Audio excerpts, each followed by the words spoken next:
Welcome to At a Crossroads with a Naked Podcaster, where we bear it all spiritually and emotionally. I'm your host, Jen Taylor.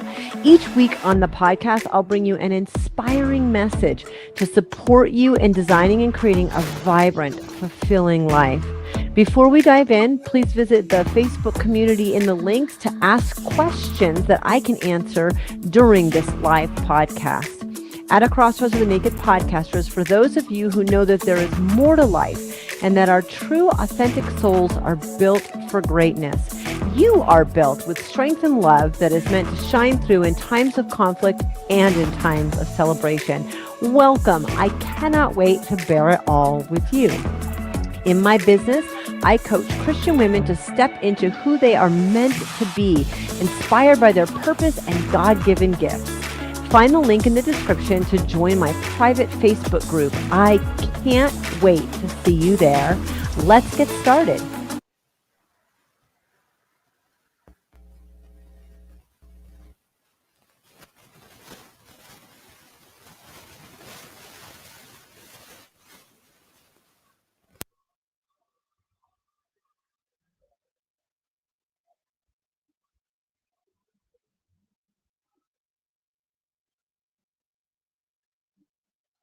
I know you can hear me now, but hang on. I'm going to try to go back to my headphones.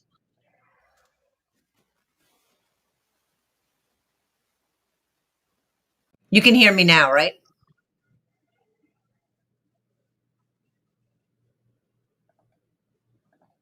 Can you hear me now? You can? Okay. Yes. I'm taking these off because now I'm not using them. How are you, Tim? I am doing great, Jen. How about you? So great to see you again. So great to see you. You were on the podcast about a year ago. So welcome back. I'll have the link. I'll have the link up soon for that. You have, we have also links in the description. There's a YouTube video of you on happy relationships and your Facebook group, which I've been part of for over a year. Jump in and say hello and tell us all about yourself. Well, first of all, have you been following that group? That's a great, let me start with that. That group a year ago was at 1,000 members. I am now over 15,000 members in my group. I didn't realize it had grown so much. So from 1,000 to 15,000. So in fact, just so your viewers know, it's called the Marriage Support Group. On Facebook, you'll see a picture of a couple kissing. And as of this recording, there's over 15,000 members to the group. And it's been awesome watching that group build, watching that group grow. I just sent a link out on some of the platforms, and I'll manually add them to others. That's incredible. I did not realize it had grown that much. What did you, first of all, congratulations. And then what did you do to grow it like that? So this is my group conversation. So this is kind of humorous, but I belong to about 40 marriage groups. I have been booted. I have been kicked out of about 12 marriage groups. And so what I would do was somebody would post a comment in the marriage group that they're having problems with their marriage. That's all they would say. And all I would respond is, are you interested in learning how to make your marriage work? That, in fact, they would autofill. That is the sentence that I would respond time and time and time again. That would get me booted because they considered it soliciting. So let me give you two stories as an example. Have you ever heard of the movie Fireproof Your Marriage? I've heard of one called Fireproof I've heard of one called Fireproof. I don't know if it's Fireproof Your Marriage. Maybe it's called Fireproof, but it's a great Christian reconciliation story. Yep. You know, the husband loses his way and he finds his way back to his wife. There's a group that was formed on Facebook by a Catholic priest. So remember that, Catholic priest. Okay. And it's called Fireproof Your Marriage. And I joined that group, and literally he and I went back and forth on Facebook DMing for 6 months. Every 2 weeks, on average of what I could and could not post. So we were collaborating. For example, I couldn't post any links to my event. I couldn't reach out to girls. They had to reach out to me. Okay, so it's for obvious reasons.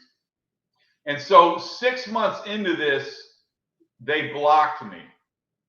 I spent the next 6 months begging this Catholic priest every couple of weeks on DM to let me back in the group, and he never even responded to a single one of my DMs because he's considered soliciting. And it's the same thing with the 5 love languages, Gary Chapman.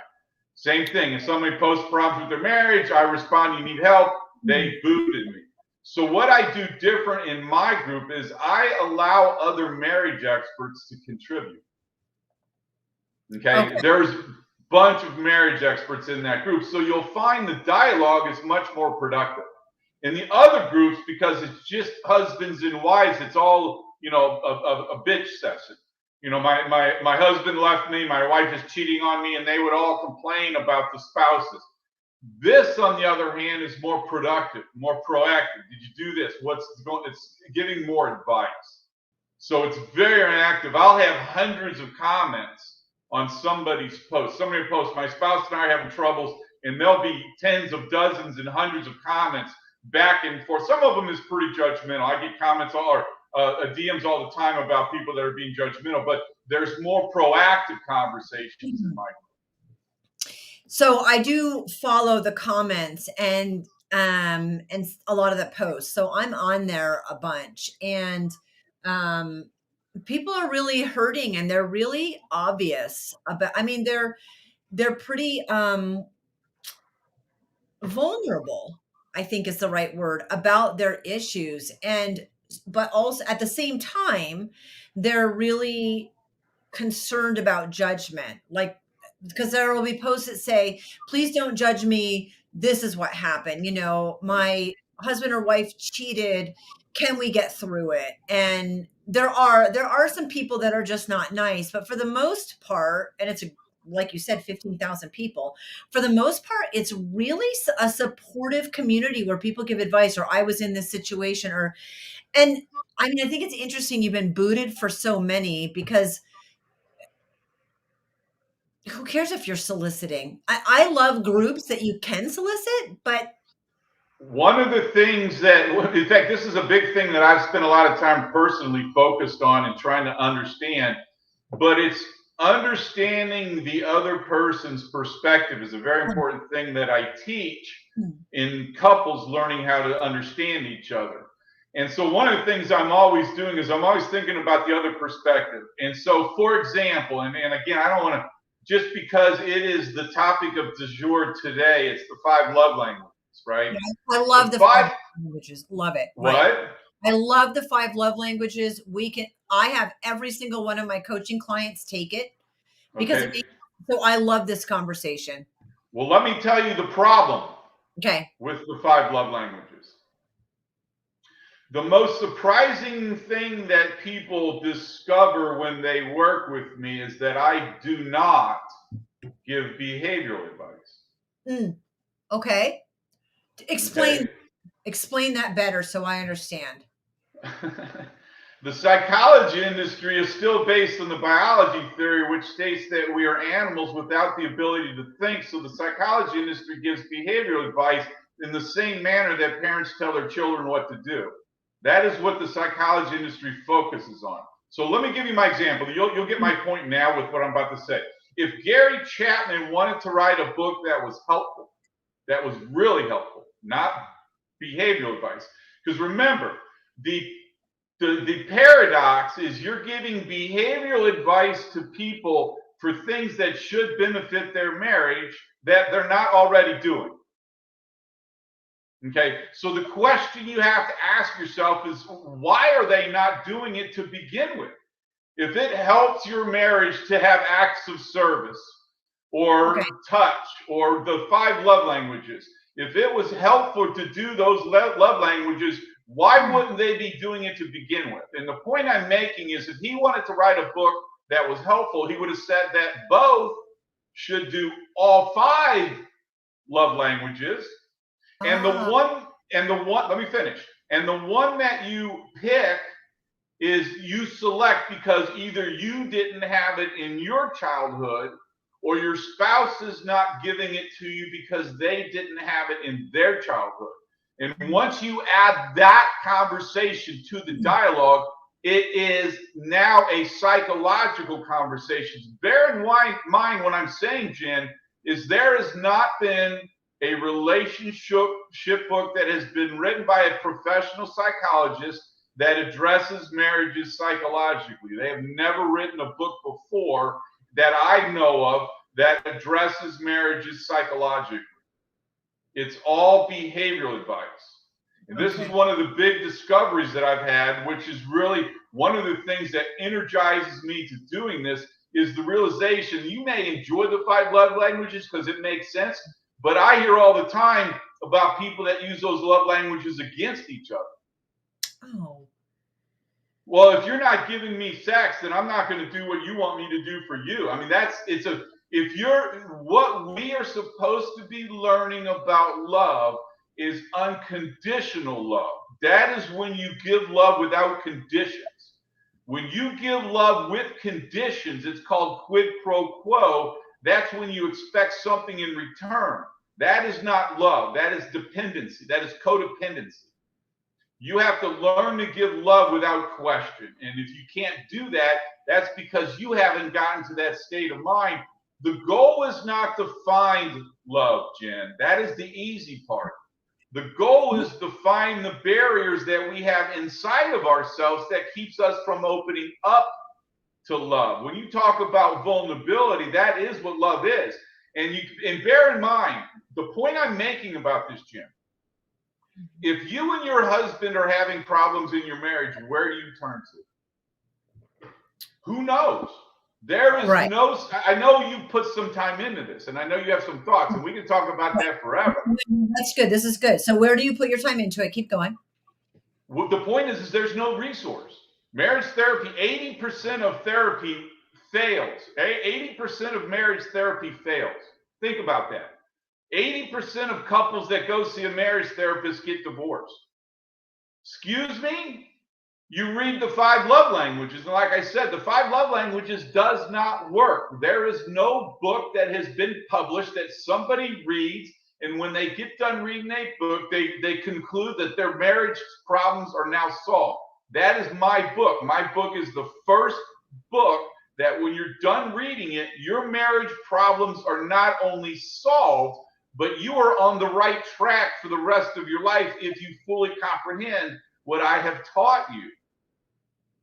In fact, there's one of my favorite quotes about the psychology industry that kind of summarizes this. Is the psychology industry, this comes from either William James, who's the father of the psychology industry, or this guy that wrote this book called The End of Patriarchy. But the quote is, there's a lot in the psychology industry about behavior, but nothing that changes your life.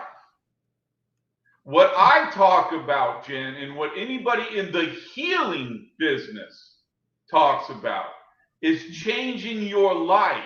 This is not about giving acts of service. This is about what you need to learn mentally in order for you, number one, to be able to live with yourself. Spirituality is nothing but your relationship with yourself.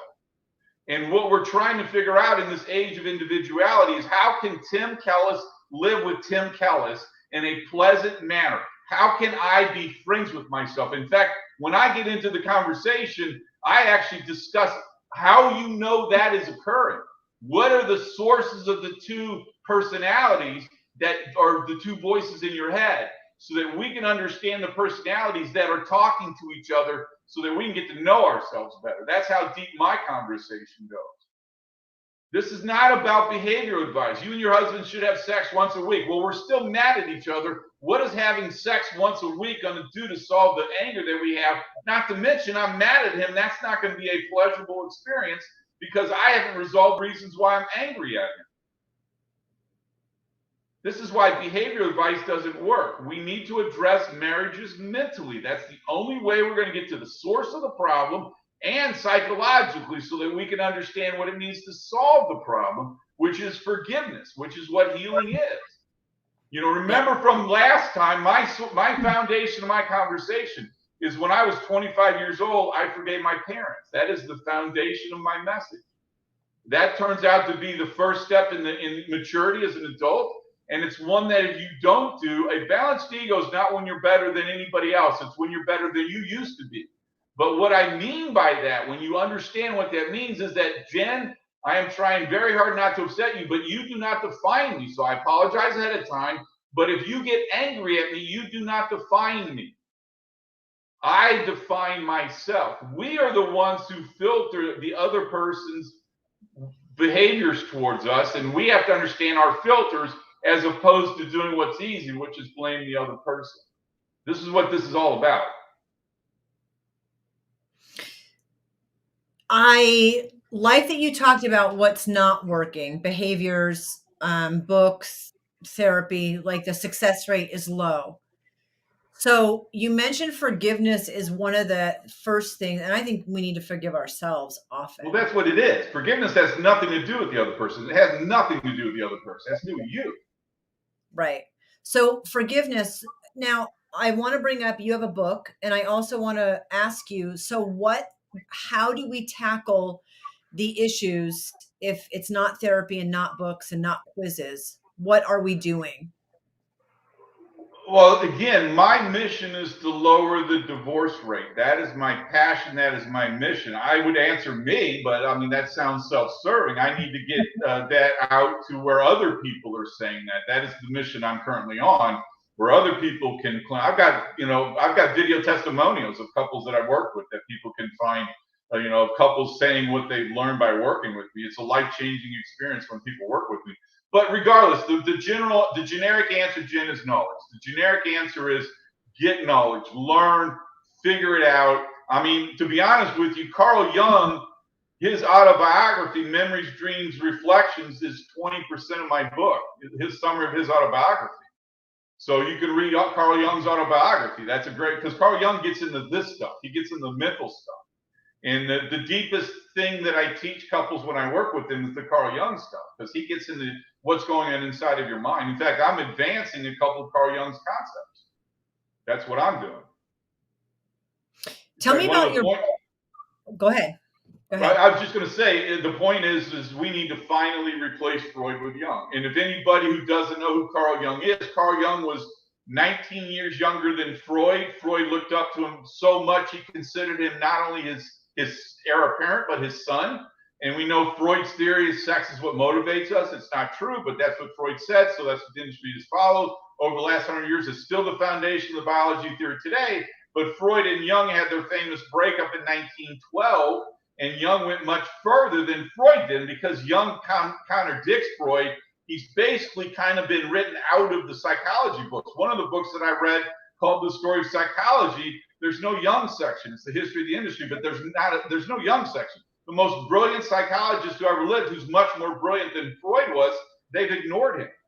In fact, they call Jungian psychology depth psychology because most psychologists can't understand what Jung discusses, because it's too complicated for people to get their head around. One of the things I'm doing is simplifying Jung concepts so that everybody can understand what he's saying. I mean, that would be phenomenal. I did put the link to your book. And of course, we have the link to your Facebook group so people can get in touch with you. I'd like to talk about a couple of things so we can go in whatever direction you want. I'd like to talk about some of the top issues that people have in their marriages that they come to, and how you work through some of those, or what things help the most. And also, tell me about your coaching and working with you. I mean, I usually save that to the end, but I think we should just go right into it. Well, first, to answer the first question, it's not issues, it's issue. Okay. There's one problem that is the cause of most problems in relationships. And that problem is control. Oh, okay. One or both are trying to control the relationship. This is why we have to address it mentally. Control is a mental concept. It's not a behavioral concept. And we all know this now that I'm verbalizing it out loud. We all know now that you're thinking about it. That is true. One or both are trying to control the relationship. That's why when I say I have solved the marriage problem, the solution to the problem is equality. And I won't get into the details because you guys can go, you and I went over this last time, but before the 60s, it was single digits because men were in charge. It was a patriarchy, and we understood our place. I got to make the decisions, Jen, and you were subordinate to me. I had the job. I controlled logic. You were emotional. You raised the kids and did that environment in the house. That was the structure. Yeah. And in 1970, less than 1% of all law and medical degrees went to women. By 1990, that number's over half. And basically, the last 50 years, we have educated women for the first time in the history of human civilization. Women are now educated and employable. And so now we can both have this conversation about our relationships because we're both understandable, we're both logical. And that's why, nobody's supposed to be in charge, but nobody has taught this yet. It's all behavioral advice. And so nobody understands what it means to create a partnership. We know it's a partnership. It's what it is. I mean, you know what it is. You and your husband have a partnership, Jen. The two of you have an equal say. If you're doing it right, you can't tell him what to do, and he can't tell you what to do. You both come to consensus on whatever issues there are between the two of you. So let me give you an example. Yep. Okay, and this is a real clear example of what I'm talking about. So it was a couple I worked with, finished working with them 3 months later. So everybody, when they get done working with me, they are on the right track. Everybody, when they get done, they understand what I'm talking about. But what I am doing, my objective when working with couples is to create new habits, disagree instead of argue. Okay, for example. Okay, to create new habits. And sometimes they don't create the habits that are long-term. And so 3 months later, within 5 minutes of each other, the wife and the husband both texted me. And the wife's text said, I have forgiven my father. My father was controlling. My husband is like my father. He is controlling too. Okay. And I want to leave him. I can't stand. I mean, she was on her way out. And 2 hours later, I got him back on track. But the point is, what forgiveness means, it means to cancel. If you forgive somebody, you cancel those negative emotions you have towards them. It's an emotional release of what you thought you understood. You understand it from a different perspective, and you come to terms with it, and you release the negative emotions. That is forgiveness. That's what happens with forgiveness. What her husband did, this is the interesting part of the story. Her husband works nights. He would sleep in the morning. Well, one morning he got up and helped her get the kids ready for school. And she was going to end her marriage because of that. That's how far they've gotten. Well, she thought he was controlling her.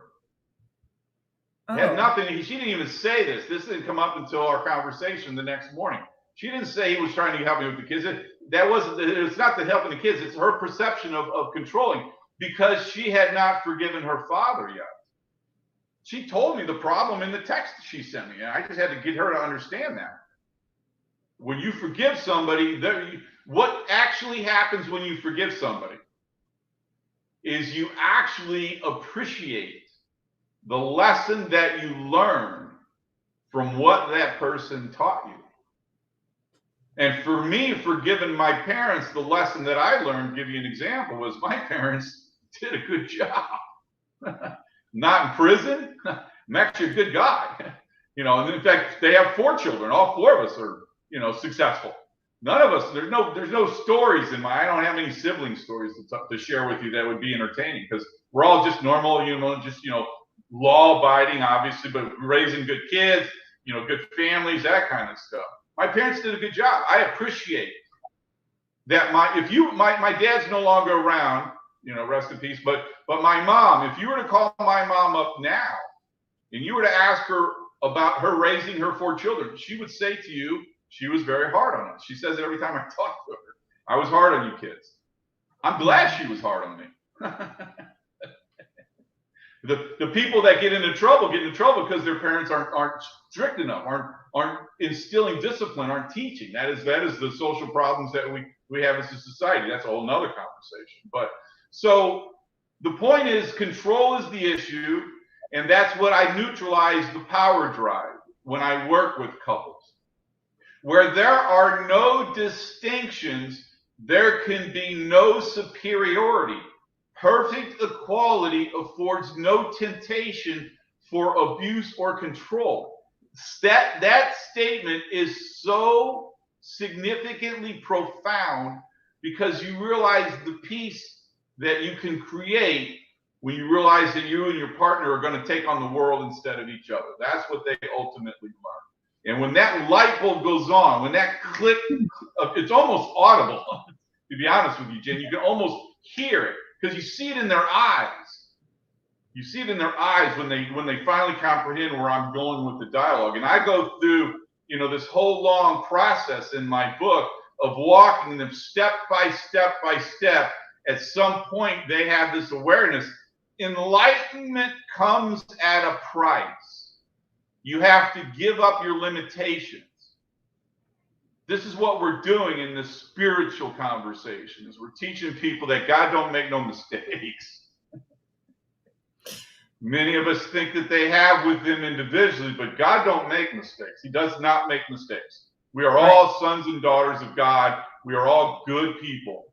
So it's just people are taught otherwise. And that's where you get into the mental problems. When people realize that it's about control and forgiveness and the light bulb goes on, what kind of shift? Because if I'm understanding correctly, you're changing it from placing blame or onus externally to internally. Like that's a huge, it's like you're doing this and then it's a mirror. So what's that? The Chinese have a saying that history is a mirror. Think about that statement for a second. You want to get to know yourself? Look at yourself in the mirror. Right. Yeah. And I would think that when there's tension in a relationship, I'm mad at my husband, for example. Right. But you would say, yeah, so let's put, right. Yeah. And because again, when you hit that nerve, the nerve that turns anger, remember, anger and sadness coexist with each other. One of them is more conscious than the other. And most people in this type A personality world that our history of education has created is most of us respond externally with the anger part and they retreat internally with the sadness part. You realize it's not only that you're angry at your husband, but you're also sad at yourself for whatever dialogue that's going on. And you need to be consciously aware of why, and then you get into the fear underlying the sadness and anger. It's the fear that you're supposed to be discussing, not the anger. That's the biggest thing I teach, in my opinion. When you add that into your relationship, when you add the "what are you afraid of" question in your relationship, it changes it forever. Instead of defending yourself, and you remember the conversation I always used. You remember last time you come home late for work and your husband gets mad at you. Remember that? Your natural response is fight or flight, right? But if you can learn, it's not about you coming home late from work. It's self-esteem issues, abandonment issues. Mom and dad got divorce issues. So it's not, oh, well, I'm not late. I did, honey. What are you afraid of? I mean, because you didn't think about upsetting your husband by coming home late from work, and people don't think ahead of time about upsetting their partner. So it's the partner who's the one who has struck a nerve. That's why when you get in an emotional state that's not happiness, if somebody turns you from being happy, it's not them that is making you unhappy. It's you. That's so hard. Yeah, it is. Yeah, but that's what life is all about. But the rewards is freedom. Yeah. The rewards is where I'm going with this from a psychological perspective. Is mental freedom. We build prisons in ourselves with our life experiences, and we imprison ourselves. We learn to live in the cell. We learn to live in the cage, and we don't let ourselves out. Those are the limiting beliefs that we teach ourselves, and we have to address those belief systems and look at them from a whole nother perspective in order to change those belief systems. That's our mental problems are prejudices. That's what they are. They're preconceived opinions that are emotionally based, that have something most likely happened to us when we were younger as a child from our parents that we haven't thought through yet. Every problem that I've dealt with and the couples I've dealt with is all from the parents, 100%. Other than being molested as a child. I had a girl that was molested when she was 11 by her stepfather. Other than that conversation, every other problem's from the parents. And I love that you brought up limiting beliefs. That's something that I do a lot in my coaching too. Yeah. If you're trying to be helpful, you better be addressing limiting beliefs. Right. Because that colors your whole world. That's the lens that you're viewing everything through. And if you can make shifts in that, and yes, from usually under 6 years old, but still, I mean, and I'll give an example of this because it's an easy one. At some point in school, I took a test and the teacher said I didn't do well on the test. Yeah. And I made a decision at that point that I don't take tests well. I didn't do a good job on the test. I didn't take a test well. And that became a limiting decision that I don't test well until I hit college. And that's actually a limiting belief that I had about myself. And then my college professor said, "Why don't you think you take tests well? There's nothing wrong with you taking the way you take tests." And so I find that anytime people say, I can't, you're making an absolute statement. I can't. Let me add to this. Let me add to what you just said. Okay. Okay. So let me give you my example. Okay. For me, it was English. So the one stat that I remember from a child is in the SAT, max score on the English and the max score on the math was 800. In the math part, I scored a 700 out of 800. In the English part, I scored a 550. So I'd always had this perspective that I wasn't good at the English stuff, right? So much so that I studied a thesaurus. Tell me I'm not the biggest nerd you've ever spoken with. I studied a thesaurus to try and expand my language. Jen, I have written a book. I am now a writer. I'm bad at English. I've written a book. So the point I'm making is when you take those limiting beliefs, you do one of two things. You either use them as a crutch to not do them, which is what you're saying. I wasn't good at the test because I wasn't good at tests. Or the other response is, F it. I won't say the word, but F it. I'm going to prove that I can learn English. I'm going to use this weakness because we're supposed to be working on our weaknesses anyhow. That's what we're supposed to be doing as we mature as an adult. And so that's basically the route that I took was, I leaned on, math was so easy for me. I've got an A in every math class I've ever had, and I have an engineering degree. But the English stuff is something that I focused on. I've read probably 1,000 books in my adult life, 1,000, because I love to read. So I took that weakness as something to work on. But regardless, understanding those belief systems, particularly if you're taking them and using them as more of a crutch, as something to lean on so you don't have to do something, right? And it's very unconscious. And that's why I like the absolute statements, because it helps. It's a step in recognizing that you have a limiting belief, and then the ability to investigate what is it specifically. Because a lot of them are around worthiness, confidence, self-esteem. But anytime you say, well, I don't take tests well, or I'm not good at English, when it's absolute, when did you decide that? Right. Exactly. Because any absolute statement is a limiting belief. Right. So I find it really, and you can have several of those statements that all combined are based on worth. But it's just a great way to start looking at in your self-talk, what are you saying about yourself and what is the limiting belief underlying? And I think it's so fascinating, but also so healing when you recognize it. The goal is to make conscious what is unconscious, or else it appears as fate. That's one of my favorite Carl Jung quotes.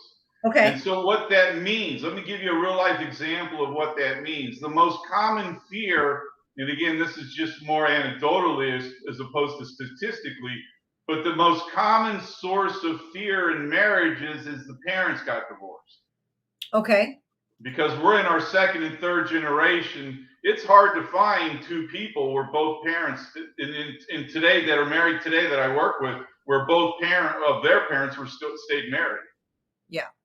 And so this this belief system that mom and dad got divorced is what you bring into your marriage, that you have a fear of that happening in your marriage. And so again, you can either address that issue consciously. Well, look, I understand that mom and dad got divorced, so here's my response to that. Or you can act unconsciously, which means you don't address it. And that fear of your marriage ending because of your parents' divorce materializes. It actually becomes fate. What you are afraid of happening in your marriage happens. I'm a prime example of that. I 150% agree with that. 150%. You are correct. And with the divorce rate as high as it is, I mean, the majority of us, like you said, have experienced that as a kid growing up. Most of us. I mean, I was born in 70, so I'll be 51 this year. And my parents' generation, the majority of them have been divorced. So we have experienced that, most of us, and I wanted to break that cycle. Exactly. So I perpetuated it instead. Okay. Well, yeah. So, but that is again, that's what we're learning. But again, I realize, Jen, that what I am discussing is far above what the psychology industry is teaching. Mm-hmm. This is why when I say I'm going to lower the divorce rate, the only way I can do that is to get my message out to a lot of people. And so my mission, that's why, again, I can't thank you enough for giving me another opportunity to come here on your podcast. Because I need to get in front of people. They need to be hearing that there's hope. There's a way that you can structure your marriage that will be successful. Because I'll tell you, so let me give you an example. You'd ask the question as well as me working with couples. Yeah. What you'll discover, Jen, what I have discovered is the shift quite often is so minimal. It is amazing. So let me give you my best example. So working with this couple, getting through this process, one day towards the end of the process, the husband and I are talking on the phone. He goes, so what you're trying to tell me, Tim, is that when my wife is talking about her background, I'm supposed to listen to her because she's trying to tell me something that's important to her. And I said, yes, that is exactly. And it was that light bulb. He was ignoring, she's whatever happened from her childhood or parents, whatever, unless you understand what that is. And if you're not a caring, you got work going on, the kids are screaming around you, you've got all these other things. Because remember, what we've done is we've taken, what I do in essence, at the end of the day, Jen, is I put marriage number one, first, nothing one, okay? There's nothing more important than that person you sleep next to every night. Where is it today, though? It's at the bottom.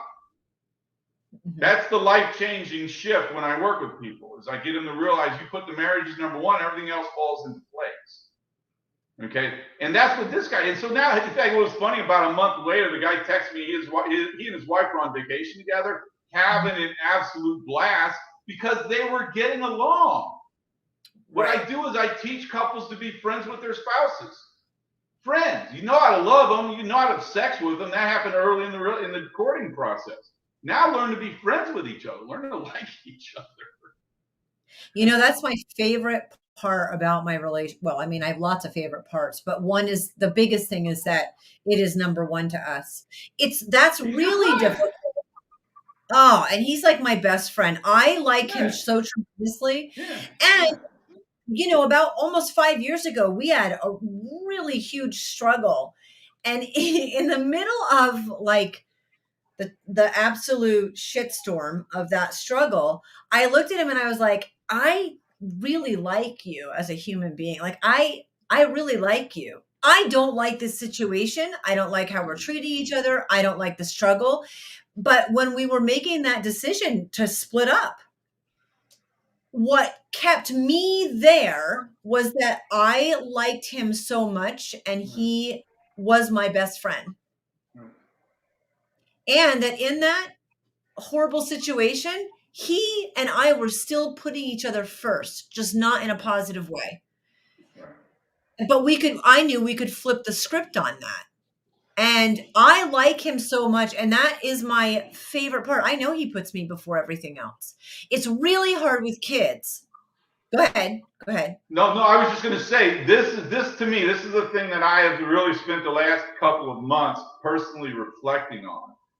Because the reality, let me preface this with this story. I don't think I told this last time. Okay. I went to my 20-year high school reunion. Okay.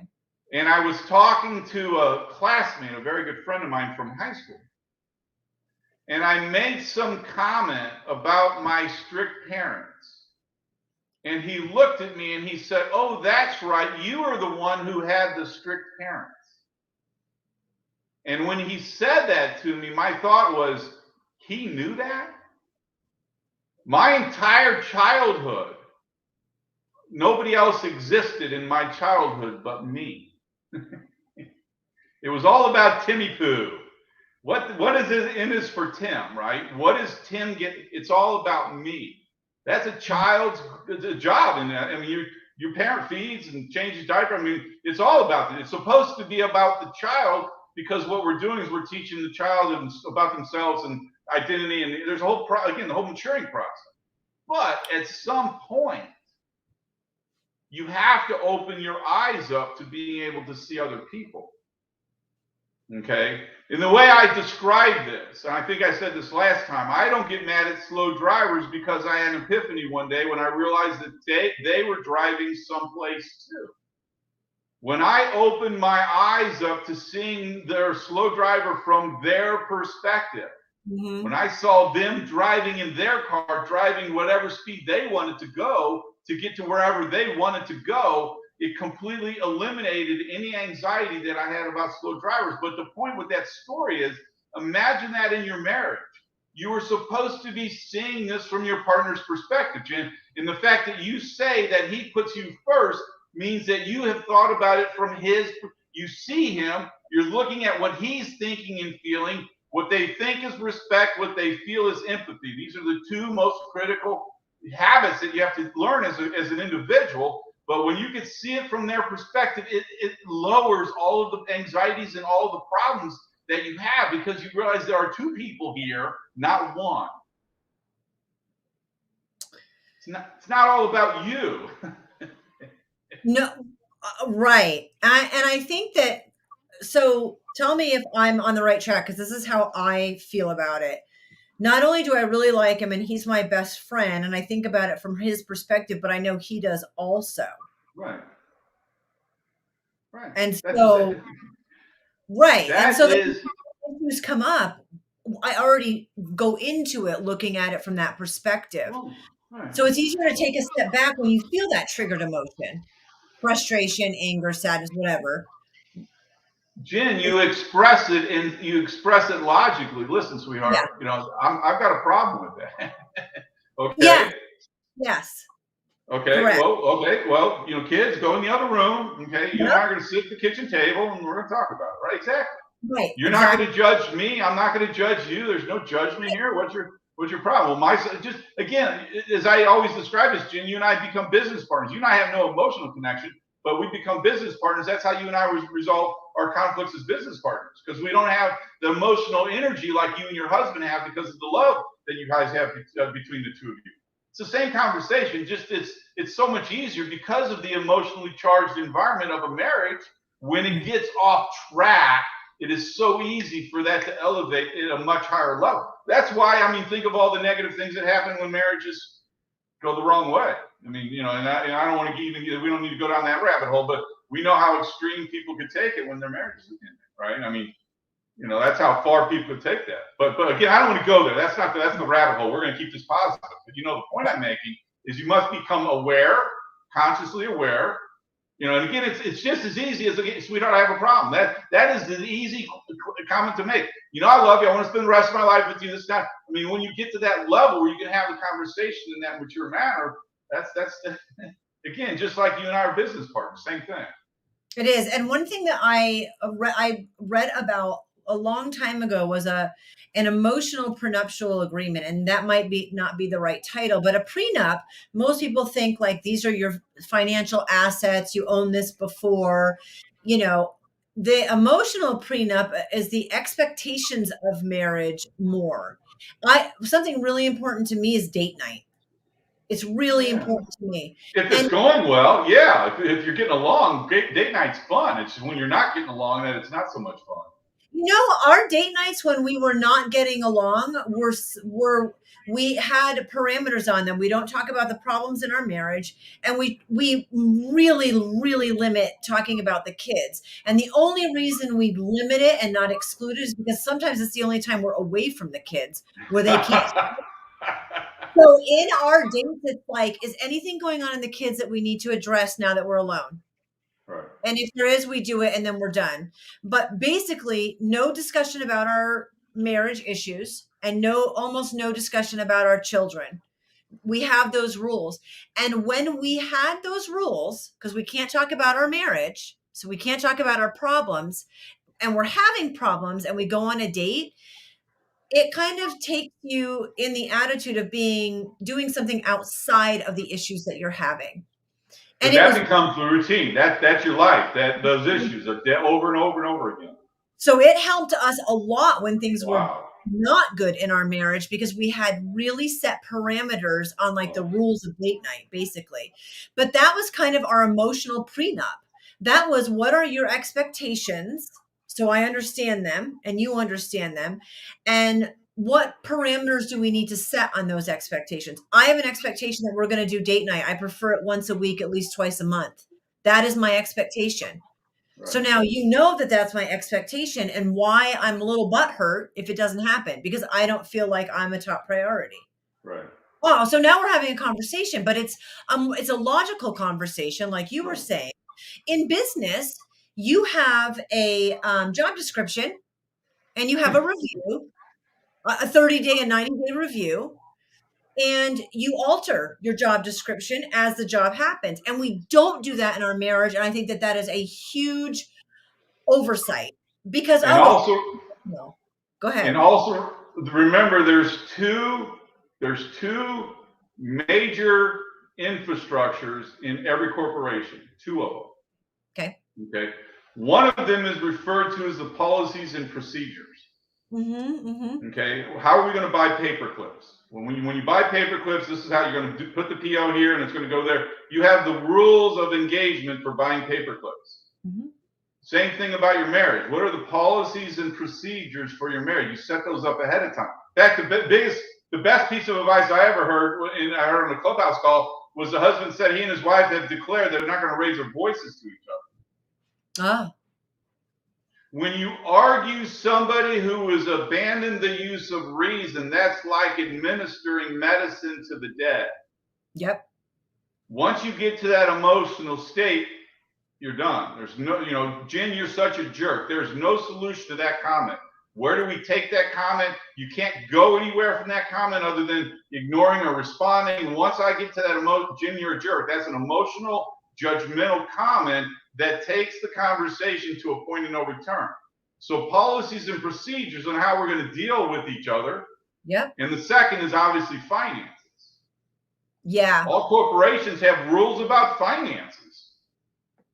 Why don't couples do that? This is how we're going to do it. I mean, if we have money left over, we can go splurge at the end of the month on date night and go to a really nice high-end restaurant. But in order to do that, we've got to set up a financial structure that allows us to have that kind of flexibility. But if not, we're going to eat at McDonald's every night. And we're going to spend $1,000 on fast food because we eat fast food every night, as opposed to structuring our finances, or how do you do that? And it's so easy to have, in my opinion. These conversations aren't hard to have. I know. I have a suggestion. Also, I learned a long time ago to say, "Can I make a suggestion?" Because then you're telling somebody what to do. Like, I have a suggestion on how I prefer to do finances. And how have you done them in the past? What are your ideas on how we can successfully set up finances? Do you know that was one of the biggest stresses the first 3 years that we were together? And it was a 5-minute conversation, and it's been zero stress ever since. Zero stress. Exactly. That's what I mean. But it was the shift. The shift was, how small was that shift? This is what I'm talking about. How small was that shift in mindset? Just think about it. Just a little bit of an inch off the center, and you guys come together. Now you guys have how many decades, years you guys been? I mean, since that conversation, and it's unbelievable the change that makes. We're talking. And that's because we treated it like a corporation. It does. Our finances can be very emotional and very stressful, but how the policy and procedure behind them is not. It's very logical. And my expectations in my marriage, my job description, so to speak, very logical. So he has one and I have one. What are our expectations? What are the parameters of those expectations? What does that look like for the two of us? Because it will feel great once it's in, but what does it look like? It's logical and visual. And once we had the parameters of date night set, date night became the most important when we were struggling. And what you said is like, that's what people would not want to do because it doesn't feel good. Yeah, but we had the logical parameters set. Right. So it was something that brought us together. So I remember hearing communication, sex, and finances were the top 3 disagreements in marriages. How would you speak to that? Don't you find it funny that we all know that communications is important, but nobody's ever taught us what that means? This is where we're going, Jen, with this conversation, is think things through. Yeah. Now, in 1900, this is a bizarre analogy, but in 1900, 5% of the population graduated from high school. 95% of the population did not graduate from high school in 1900. I have a graduate degree 100 years later. We all can think. Do you know why they call it a smartphone? Because you have to be smart to be able to use it. We all can think. We all have the capability of thinking things through. But unfortunately, because, and again, your example of not doing well in test and my example of English, where we jump to those conclusions, it's easy for us to get in that emotional state real easy, as opposed to thinking things through. But once you think things through the first time, it gets to be a lot easier. Just do it the first time. Just create a structure the first time. You got to create a habit, but a habit always begins with the very first step. You got to create these positive habits on how two people are going to interact with each other. You know, as opposed, because here's my motivation for doing this is my parents actually did stay married. Okay. In fact, you know, my dad passed away a few years ago. My mom now has a boyfriend, which is really bizarre. Okay. Because I always had my mom and dad together, right? But they fought every day of their marriage. Every day. Shut up, Betty. That phrase will be with me for the rest of my life. Shut up, Betty. My dad telling my mom to shut up. And then no conversation. They watch television. They go to bed without talking to each other. That was the routine that they got into for their whole adult life. Every day. Shut up, Betty. Shut up, Floyd. Exactly. They would just yell at each other, and then they would just go off into their corners and watch television. Television was the best therapy that they ever found. They weren't arguing while they were watching television. It's when, you know, commercials, they could yell at each other, I guess. But, you know, television.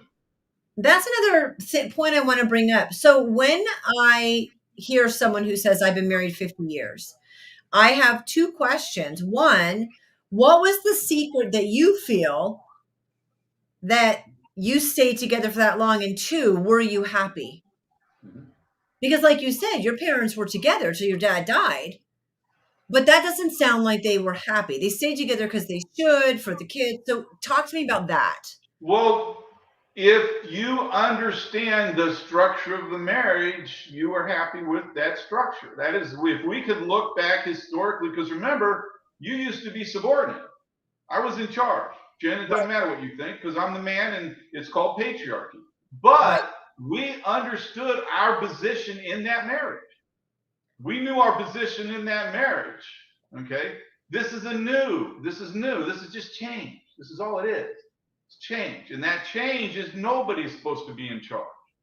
Okay, that's why the solution is equality. If we could figure out the release of anxiety when you realize that there are two people in this working together.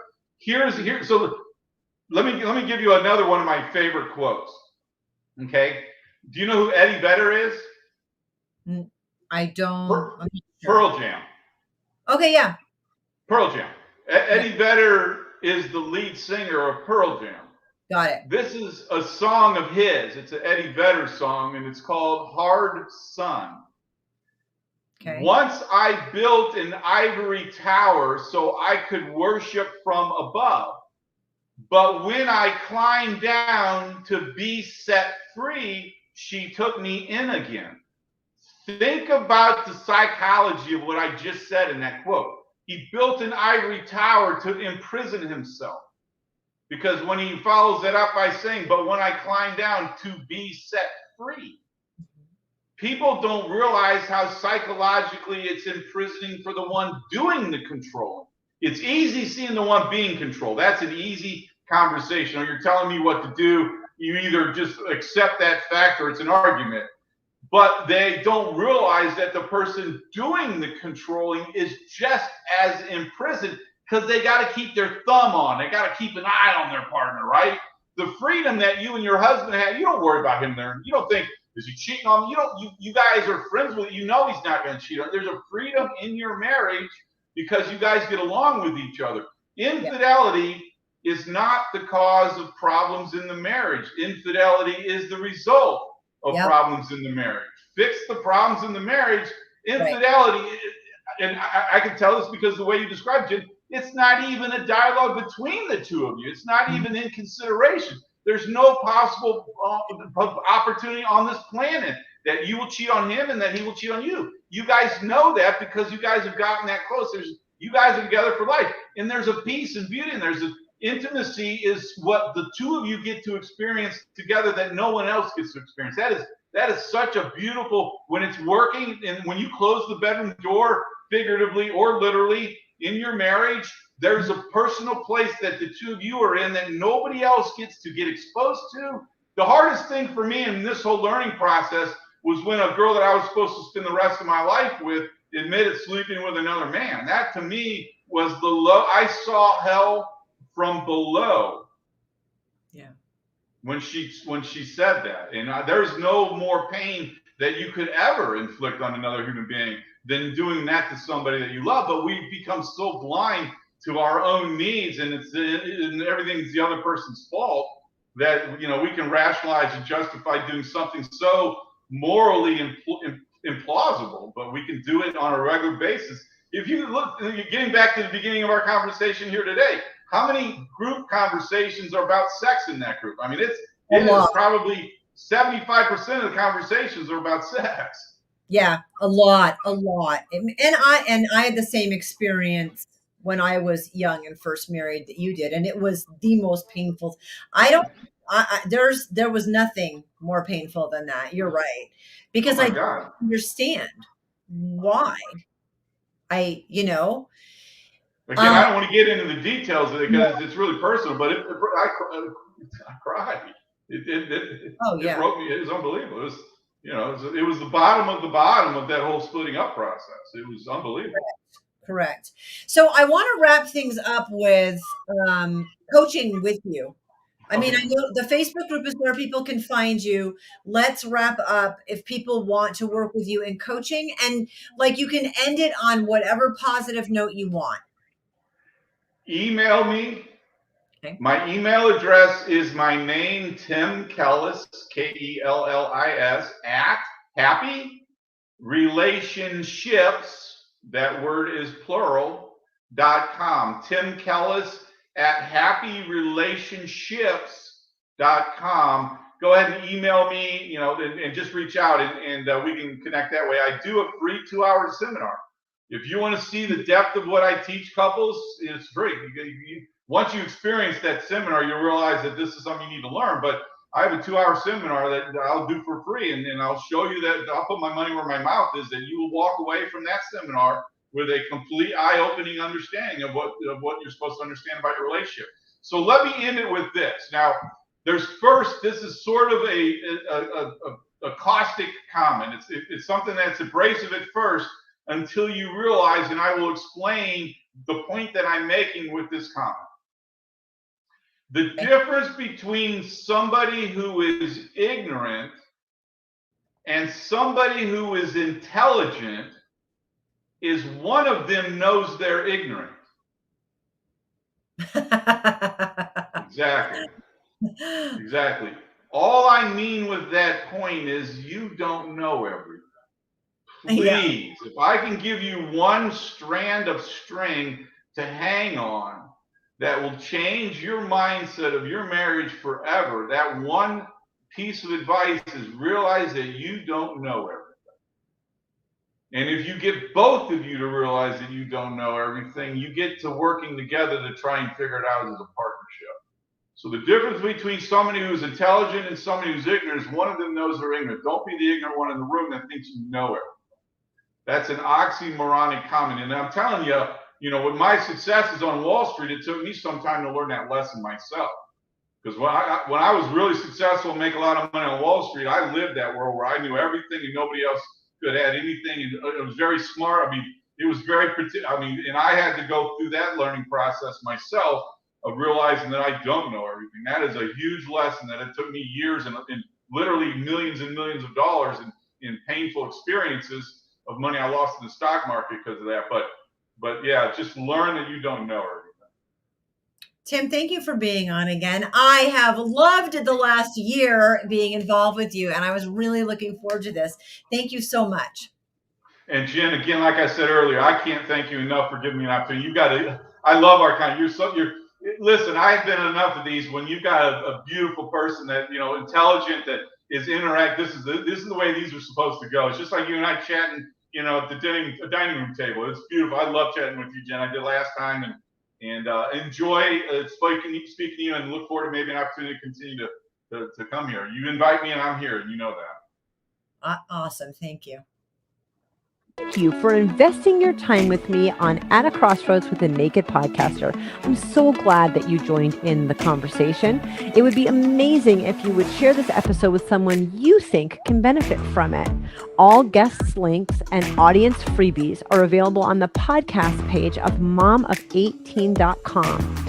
This podcast was designed to help you in your struggles, so reach out and let me know what you enjoy and what you would like to see more of. It will support me on the journey to causing a worldwide epidemic of healing, gratitude, and joy. Until next time, remember, you're not alone in your struggle. Reach out to me on any platform. I love to connect. You are worth it to me.